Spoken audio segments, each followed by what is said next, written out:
Hoy vamos a ver la práctica número 12, que consiste en soldar en posición descendente, vertical descendente, o sea, de arriba hacia abajo. Este método se emplea muy poco, aunque a veces, sobre todo en lo que se llama carpintería metálica o cerrajería, se suele emplear con gran difusión en cuanto los montajes se refieren. Quiere decir que como la resistencia que se necesita no es muy grande, pues aunque salgan ligeros poros alguna vez, no tiene la menor importancia. Ahora bien, existen electrodos especiales que son para soldar en descendente, que son a base de rutilo orgánico y que van estupendamente. Vamos a decir que no son los habituales que solemos soldar, como en este caso el rutilo que estamos empleando, pero este electrodo también vale perfectamente para soldar, tanto el de 2,5 como el de 3,25. Bien, en el caso de las chapas, podemos utilizar chapas de 2 o 3 milímetros de espesor y una anchura de 40 o 60 milímetros.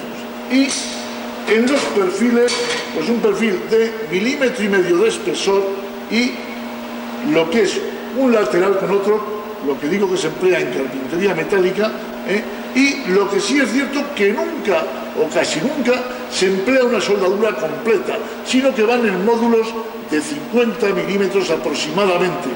Quiere decir que va por pasos o por zonas la soldadura. Y en cuanto a un ángulo interior, exactamente igual. Siempre se suelda por puntos. Sobre todo para unir un módulo con otro, pues empleamos unos puntos que pueden darse cada 30 o 40 o 50 milímetros de separación y con unas longitudes entre 40 y 50 milímetros aproximadamente. Bien, pues el hecho es, ya digo, como se trata de una soldadura que no es de gran responsabilidad, pero sí que es interesante porque muchas veces a lo mejor cada uno o bien en su casa o bien en su taller o bien en su casa de campo puede aparecer una, por decir así, una chapuza, pues procuraremos que esa chapuza pues salga lo más adecuadamente posible. Utilizaremos el electrodo de 2,5, puesto que para esta chapa con este electrodo es suficiente. Luego lo cambiaremos, lo colocaremos en la misma posición para tener más facilidad de manejo con el mismo. Y entonces puntearemos las piezas como habitualmente lo hacemos, pues con 3 puntos que es suficiente para esto, un punto de unos 2 centímetros en el centro y otros 2 centímetros en la orilla, bien fundido, con ligero exceso de intensidad para que quede poco material y podamos pasar por ellos la misma soldadura. La intensidad que vamos a emplear aproximadamente es ligeramente superior a la que se suele emplear en posición horizontal, en este caso entre 70 y 95 amperios aproximadamente. Y si utilizamos un electrodo de 3,25, emplearemos entre 110 y 130 amperios. Prácticamente lo mismo, pero nos iremos más al 130 que al 110. Ya digo que también esto suele depender del soldador y de la colocación del electrodo, como lo tenga y su habilidad.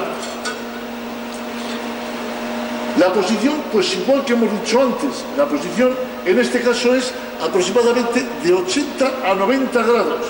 Subimos un poco más, incluso a veces puede ser un ángulo, vamos a decir, hacia arriba, de 100 o 105 grados en sentido de avance, lo cual a veces sí que es importante porque hace que la escoria vaya más arriba y por lo tanto no se nos descuelgue tan a menudo, porque ese es el verdadero problema a la hora de soldar descendente, que la escoria tiende a adelantársenos porque por gravedad suele escurrirse y por lo tanto llega un momento en que esta es la cantidad de escoria que se nos acumula que tenemos que dejar el arco, cortar el arco y picar la escoria y volver a empalmar. Pero ya digo que eso no tiene la menor importancia, puesto que esta soldadura se emplea para piezas de poca responsabilidad y que generalmente se hace en vamos a decir, en trazos o tramos de unos 50 milímetros aproximadamente.